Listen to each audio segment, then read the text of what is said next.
Right, let's do a quick lesson on quadratic inequalities.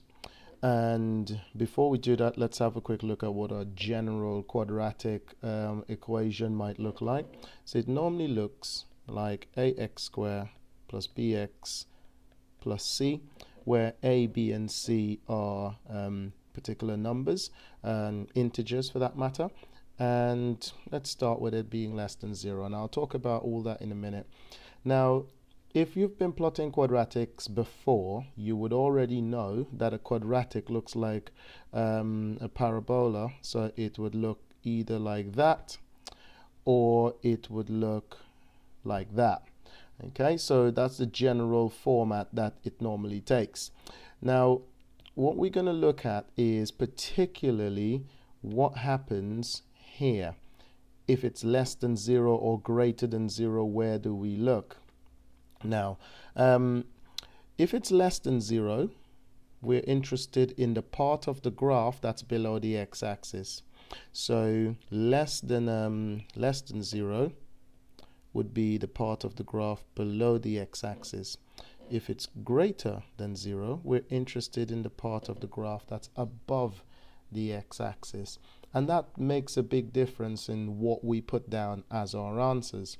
Right, well, let's look at a few bits and then see where we get to, and then we'll look at some questions. So first of all, I'm going to assume that this a, the number in front of x squared, is a positive number, and if it's a positive number, then my graph generally looks like that.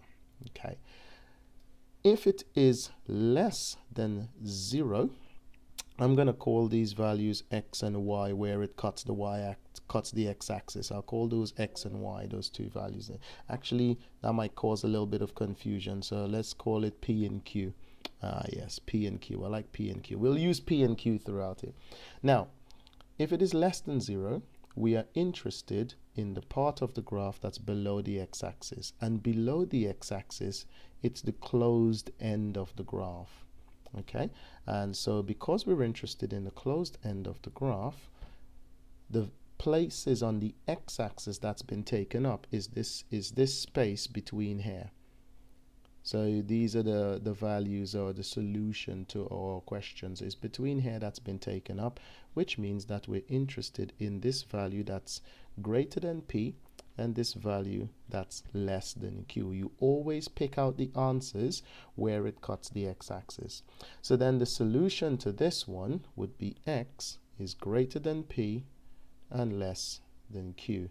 If you've never seen this before, you read it from the middle. The middle, you start with the x, the open side is facing x, so x is greater than p, and the closed end is facing x, so x is less than q, which we can clearly see there.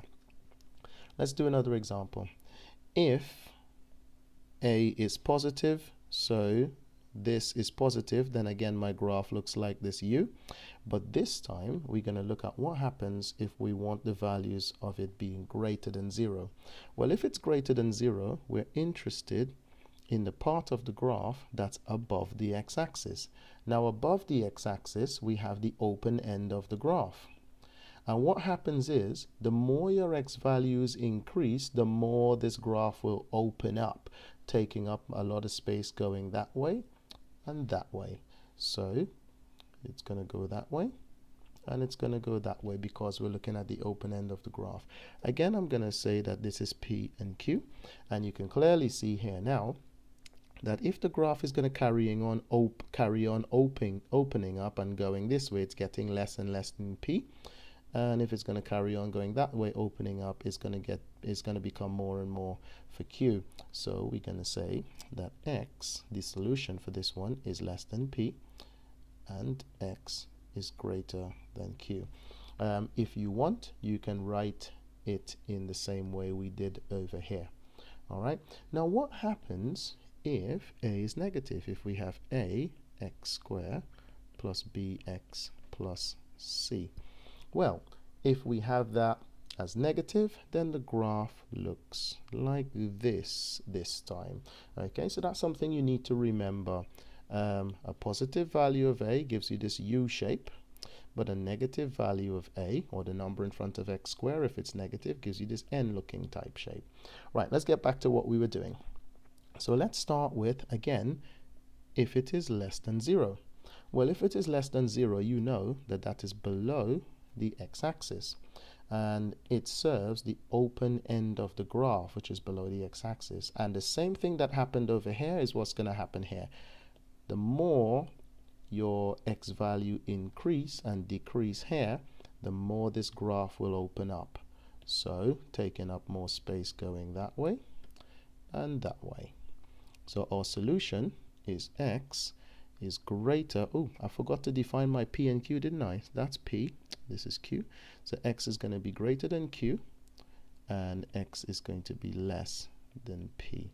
Obviously, the thing that I didn't mention so far, somebody might be thinking about this, is what if it's equal to? Well, if it's equal to, you can put the equal to in there as well, okay? So don't worry too much about that. All right, let's do our final one. A is negative again, so we got that same n-looking shape. And now we want to know what happens if it's greater than 0. Greater than 0 is above the x-axis, and as you can see, the closed end of the graph is there. So we're interested in what's in the middle here, and you can see that what's in the middle there is taken up by this space here. So we're going to go, that's going to get bigger for p, and it's going to get less for q. So our solution is x is greater than p, and it's less than q. All right, and that's the first part of understanding what we're actually doing. Now let's put it into practice.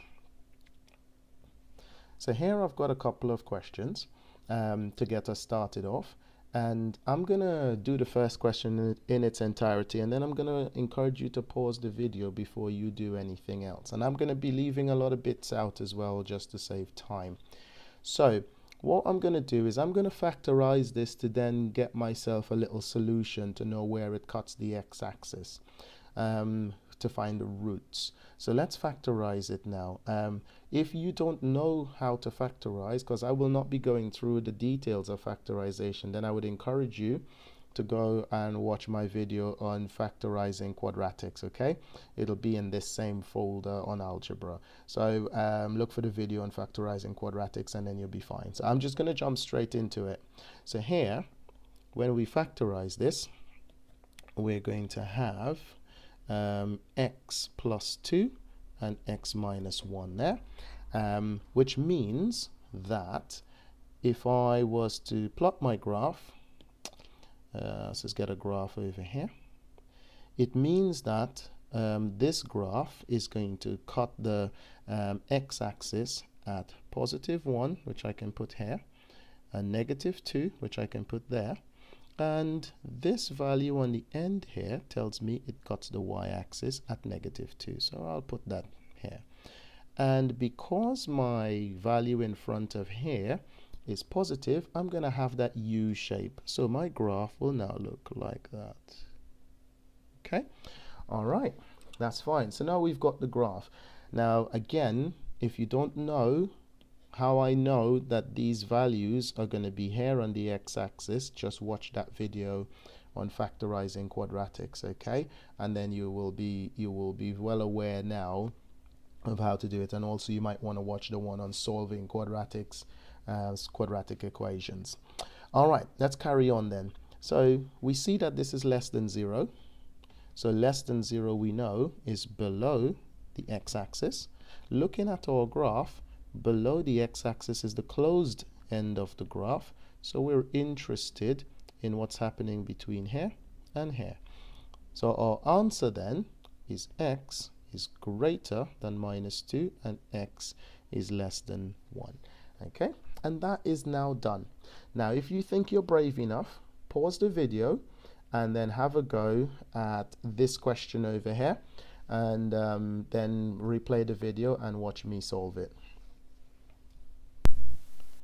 Okay, so provided that you have solved it on your own, in your two brackets you should have x minus 5 and x minus 3 there. So when we now look at our graph, we're going to know that it's going to cut the x-axis at a +3 and +5 there, and it's going to go through 15 somewhere up there. That's the 15 there that it will go through on the y-axis, and these two are my roots. They're cut there and there, and now that gives us a graph that looks something like that. Sorry about a bit of the dodgy drawing. Anyway, this time as you look up here, it's greater than 0. So greater than 0 means I'm interested in what happens above the x-axis. Now above the x-axis we've got the open end of the graph, which means that the more this increases, the more it's going to open that way, thereby taking up more space in that direction, and this one opens more that way, thereby taking up more space in this direction. And so we're going to say our final answer then is x is less than 3, which is what's happening here. From 3 it's getting less, and x is greater than 5. So that's greater than 5 going up there. Okay, now to finish off the video, we've got a final 2 questions for you. Here are the final 2 questions. You probably should pause it here, have a go, and I will solve them in about 5 seconds. All right, so you probably would have had x minus 4 and x plus 3 there, thereby giving you, once you pop that on the graph there, you're going to have a +4 and a -3 somewhere over there. It will cut the y-axis at -12 somewhere down here, and you're going to have that U shape again because the coefficient of x squared is positive. This is positive, so you're going to have this U shape. We're interested in greater than or equal to 0. Greater than 0 is above the x-axis, and the open end is above the x-axis, so you should be okay with that now. You're going to be taking up space going in these 2 directions, thereby giving you an answer of x is greater than or equal to 4 and x is less than or equal to -3. So you notice now, because we've got greater than or equal to, we have to use the equal to here now. Okay, let's have a quick look at the last one to finish off the video now. So we're going to have x minus 4 and x minus 3 there. I'll just get my axes up.